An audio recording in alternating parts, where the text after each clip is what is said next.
प्रेम क्या है? क्या प्रेम केवल साथ रहने का नाम है?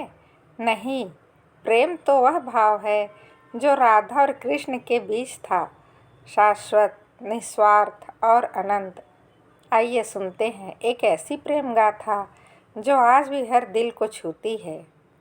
ब्रजभूमि की बात है, जब श्री कृष्ण अपने बचपन के दिन वृंदावन में बिता रहे थे। वहीं राधा से उनका परिचय हुआ। राधा उनसे उम्र में बड़ी थी, लेकिन आत्माओं की कोई उम्र नहीं होती। राधा का प्रेम सांसारिक नहीं था। वह कृष्ण को ईश्वर के रूप में पूजती थी, लेकिन उनका प्रेम ईश्वर और भक्त के प्रेम से भी आगे था। वो आत्मा का मिलन था। कृष्ण बांसुरी बजाते, राधा उस स्वर में खुद को भूल जाती। जब दोनों एक साथ होते, समय थम जाता।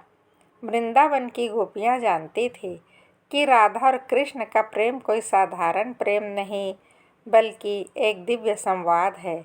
लेकिन नियति ने साथ नहीं दिया। कृष्ण को मथुरा जाना पड़ा, राधा को छोड़कर। राधा ने कभी विवाह नहीं किया। कृष्ण ने भी रुक्मिणी से विवाह किया, लेकिन राधा का स्थान उनके हृदय में कोई नहीं ले सका। राधा का प्रेम मांग नहीं करता था, सिर्फ समर्पण करता था, और कृष्ण का प्रेम वियोग में भी योग का अनुभव देता था। राधा कृष्ण ने एक बात सिखाई, प्रेम साथ रहने का नाम नहीं, समझने का नाम है। प्रेम पाना नहीं, प्रेम देना है। उनका प्रेम आज भी मंदिरों में, भजनों में, दिलों में जीवित है, क्योंकि राधा बिना कृष्ण अधूरे हैं और कृष्ण बिना राधा अपूर्ण। राधा कृष्ण का प्रेम सामान्य प्रेम नहीं, बल्कि एक आध्यात्मिक और शाश्वत प्रेम का प्रतीक है। नीचे कुछ प्रसिद्ध उदाहरण दिए गए हैं जो उनके प्रेम की गहराई को समझाते हैं। रास लीला, आत्मा का मिलन। जब श्री कृष्ण ने वृंदावन में गोपियों के साथ रास रचाया तो राधा को केंद्र में रखा। रास लीला में कृष्ण ने एक साथ सभी गोपियों के साथ नृत्य किया, लेकिन राधा के बिना उनका कोई नृत्य पूर्ण नहीं माना गया। प्रेम में केवल भौतिक साथ नहीं, आत्मिक उपस्थिति और समर्पण ही सच्चा मिलन है। राधा का वियोग, प्रेम में त्याग। जब कृष्ण मथुरा चले गए, राधा ने उन्हें रोकने की कोशिश नहीं की। वह जानती थी कि प्रेम में अधिकार नहीं, समर्पण होता है। सच्चा प्रेम मिलने पर नहीं, बल्कि बिछड़कर भी एक दूसरे में जीवित रहने का नाम है। कृष्ण का नाम राधे कृष्ण क्यों? कृष्ण का नाम कभी अकेले नहीं लिया जाता। राधा का नाम पहले आता है, राधे कृष्ण। यह दिखाता है कि कृष्ण स्वयं मानते हैं कि प्रेम में प्रेमिका की भावना सर्वोच्च होती है।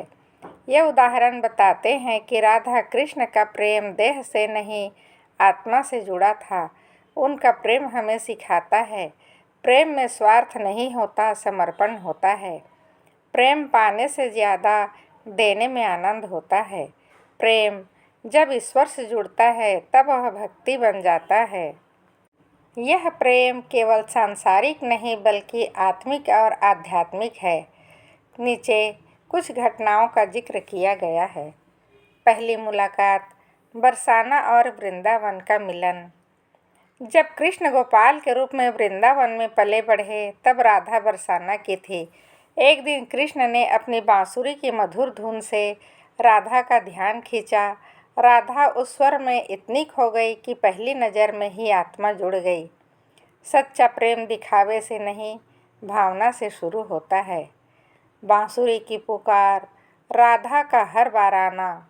श्री कृष्ण जब भी बांसुरी बजाते, राधा सब कुछ छोड़कर उनके पास चली आती। गोपियाँ आश्चर्य करती थी कि राधा को कैसे पता चलता है, पर राधा कहती, मेरी आत्मा कृष्ण की धुन पहचानती है। प्रेम में शब्दों की ज़रूरत नहीं, आत्मा का संवाद काफ़ी होता है। रास लीला में राधा एक प्रेमिका, अनेक गोपियाँ। जब श्री कृष्ण ने रास रचाया तो उन्होंने हर गोपी के साथ नृत्य किया, लेकिन राधा के बिना वे स्वयं अधूरे लगे। कृष्ण ने रासलीला छोड़कर राधा के पास जाकर उन्हें मनाया।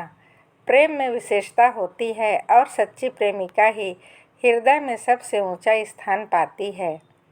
मथुरा गमन, राधा का त्याग। जब कृष्ण को मथुरा जाना पड़ा, उन्होंने राधा से कुछ नहीं कहा। राधा ने भी उन्हें रोका नहीं। उनका प्रेम इतना पवित्र था कि वियोग को भी प्रेम का रूप मान लिया। प्रेम अधिकार नहीं मांगता, वह त्याग भी सहर्ष करता है। राधा का अंत प्रेम में ही मोक्ष। कहते हैं कि राधा ने कभी कृष्ण से विवाह नहीं किया, पर अंत समय में जब राधा देह छोड़ने वाली थी तो कृष्ण स्वयं उनके पास आए और बांसुरी बजाकर उन्हें विदा दी। इसके बाद कृष्ण ने कभी बांसुरी नहीं बजाई। प्रेम इतना गहरा था कि वह मोक्ष बन गया। लेकिन गर्ग संहिता में लिखा है कि राधा कृष्ण का विवाह हुआ था। इन घटनाओं से यह स्पष्ट होता है कि राधा कृष्ण का प्रेम केवल कथा नहीं, एक जीवन दर्शन है। वीडियो पसंद आए तो लाइक, शेयर और सब्सक्राइब करें। जय श्री राधे कृष्णा।